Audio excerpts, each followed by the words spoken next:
Depuis 20 ans, la mission du groupe Coriance est de concevoir, exploiter et faire progresser des réseaux de chaleur ou de froid, de la production au logement, aux bâtiments, aux bureaux, centres commerciaux et j'en passe. À travers de nombreuses solutions respectueuses de l'environnement, la société accompagne chaque client dans leur projet désireux d'optimiser l'efficacité énergétique des bâtiments. Yves Lederer, président du groupe Coriance, est avec nous aujourd'hui. Bonjour Yves. Bonjour. Bienvenue sur ce plateau. Alors après 20 ans d'expérience, est-ce que vous pouvez déjà revenir sur l'histoire du groupe Coriance ?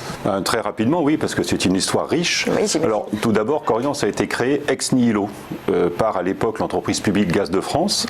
Donc, nous sommes partis de rien. Moi-même, j'étais le 4e à rejoindre la société en 2000. Et depuis, l'histoire de Coriance est une histoire de croissance permanente, régulière, continue, puisqu'aujourd'hui, en 2019, fin 2019, nous sommes 400 personnes et nous réalisons un chiffre d'affaires de 250 millions d'euros sur le marché français du chauffage urbain. Donc, c'est une belle, je dirais, success story, en effet, qui est due en fait essentiellement à l'engagement de son personnel. Personnel qui a travaillé chez Coriance, qui travaille encore aujourd'hui chez Coriance, qui a su, au travers de donc, son investissement, créer des valeurs qui ont donc, sur lesquelles repose le succès de la société. Alors quels sont les services que vous proposez ? Alors, comme vous l'avez dit en introduction, nous sommes délégataires de services publics en chauffage urbain. C'est-à-dire que notre métier consiste à répondre à des appels d'offres lancés par des collectivités locales, qui donc délèguent le service public de chauffage. Oui. Et lorsque nous avons le bonheur de gagner cet appel d'offres, nous prenons en charge la conception, la réalisation, le financement et l'exploitation de leur réseau de chaleur. Ce sont des contrats très longs, 20, 25, 30 ans, qui sont liés au fait que nous investissons beaucoup pour créer ou rénover ces réseaux de chaleur et donc la durée longue est nécessaire pour amortir ces investissements. Voilà. Alors, un dernier point, ce système donc, de réseau de chaleur est très intéressant, très pertinent, parce que c'est le meilleur système en matière de chauffage pour valoriser des énergies renouvelables, ce qui de nos jours, comme nous le savons, est très important. Alors, quels sont vos atouts finalement par rapport à vos concurrents sur ce marché ? Alors, le premier atout, justement, c'est que nous avons, comme on dit, le mix énergétique le plus vert de la profession. C'est-à-dire que dans notre panier énergétique, nous valorisons plus de 60% d'énergie renouvelable ou de récupération. Je veux dire par là la géothermie, par exemple le bois, la biomasse, ou la récupération sur l'incinération de déchets. Donc ça, c'est effectivement un des atouts principaux. Nous avons aussi comme atout le fait que nous sommes une entreprise à taille humaine, donc proche de nos clients. Nous sommes une ETI, donc une entreprise de taille intermédiaire. Nous sommes mobiles, réactifs, flexibles. Les circuits de décision sont courts. Et enfin, nous sommes ce que nous appelons un pure player dans notre domaine, c'est-à-dire que tous nos confrères exercent plusieurs métiers. Nous avons décidé de nous spécialiser exclusivement dans le chauffage urbain, ce qui fait que nous avons acquis une certaine expertise dans le domaine. Exactement, une spécificité. Alors justement, on va rentrer dans le vif du sujet. Vous avez connu une belle année en 2019 avec de belles réalisations dans différentes villes en France. Est-ce que vous pouvez nous parler de certains projets qui ont été effectués sur... Alors, en 2019, effectivement, c'est une belle année pour Coriance en termes de développement, et l'année n'est pas finie. Donc nous avons déjà, à ce jour, enregistré 4 succès. Le premier que je vais citer, c'est un succès notable dans l'histoire de Coriance, c'est Cergy-Pontoise. Nous avons gagné le réseau de chaleur de Cergy, qui est un des plus gros réseaux français. Alors les chiffres sont, je vais citer quelques chiffres parce qu'ils sont assez impressionnants, entre guillemets, en tout cas pour nous. Le contrat de Cergy, c'est 500 millions d'euros de chiffre d'affaires sur 20 ans. C'est 110 millions d'euros investis par nous-mêmes sur la durée. C'est 80 000 personnes desservies en chauffage et c'est le recrutement pour nous de plus de 30 personnes. Donc c'est un réseau, un contrat majeur et je me plais à dire souvent qu'il y aura pour Coriance un avant et un après Cergy. Ensuite, on a eu 2 autres succès qui sont différents, bien sûr, mais qui sont très significatifs parce que nous avons gagné donc, un réseau de chaleur à Castres, dans le Tarn, et Champigny, dans le Val-de-Marne. Donc, contexte très différent. Castres, c'est du bois. Champigny, c'est de la géothermie. Mais le point commun à ces 2 sujets, c'est que nous sommes déjà opérateurs dans ces villes. Et donc, le fait d'avoir été reconduit par les élus en place, c'est que Forcément, on peut imaginer que nous, dans le service que nous fournissons aujourd'hui, ils obtiennent satisfaction de la part de Coriance. Exactement. Donc, ils nous ont même renouvelé leur confiance. Et ça, donc, nous en sommes très fiers.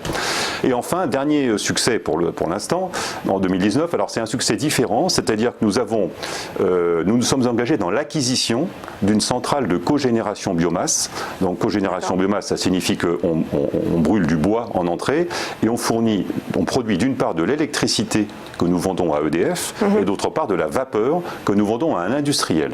Donc cette centrale se trouve à Commentry, dans l'Allier. Et donc pour nous, c'était à la fois nouveau en termes de clients, un industriel, et en termes de démarche, puisque ce n'était pas un appel d'offres de collectivité locale, mais une mise en vente. Mais la compétition était également très rude et nous sommes contents de l'avoir gagné. C'est un contrat très important également pour nous. Et vous pouvez aller vers des mairies ou des villes pour proposer vos services, ou c'est toujours l'inverse qui se passe, c'est-à-dire que ce sont les collectivités qui viennent vers vous? Alors, en général, ce sont les collectivités qui lancent des appels d'offres, mais effectivement, on peut aussi être à la base de l'initiation de projets auprès de certaines collectivités, oui, de faire naître des projets de création de réseaux de chaleur. Alors, l'une de vos forces, c'est votre capacité d'investissement. Comment cette capacité se matérialise au quotidien? Alors, en fait, effectivement, comme vous l'avez compris, nous sommes sur un métier très capitalistique, donc il faut avoir beaucoup d'argent.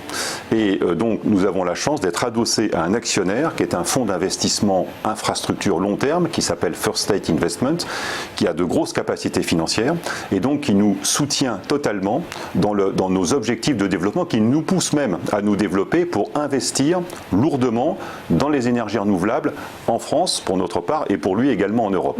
Et ça fait longtemps que vous êtes en partenariat? Alors, en fait, First State est actionnaire de Coriance depuis 2016. D'accord, ok. Voilà.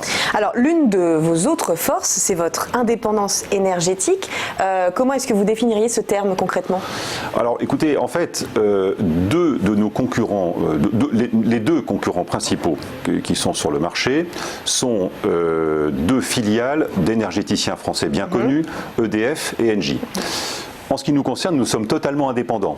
Donc, en fait, ce qui fait que lorsque nous proposons nos services énergétiques à une collectivité locale, notre seul critère de choix, de proposition, c'est la pertinence de l'énergie que nous allons proposer localement. Et du coup, on le sait, les énergies renouvelables sont un secteur porteur, surtout à une époque où chacun prend de plus en plus conscience de son impact environnemental. De quelle façon vous comptez continuer de croître dans les années à venir? Alors, comme effectivement, nous avons la chance d'être sur un marché très porteur. Bon, tout le monde sait qu'il faut lutter contre le réchauffement climatique, contre l'émission de gaz à effet de serre. Les réseaux de chaleur alimentés par des énergies renouvelables sont un des meilleurs systèmes pour lutter contre ces émissions de gaz à effet de serre dans le domaine du chauffage. Or, le chauffage dans le domaine résidentiel et tertiaire représente un tiers des émissions de gaz à effet de serre. Donc on voit que l'enjeu dans notre domaine d'activité est très important.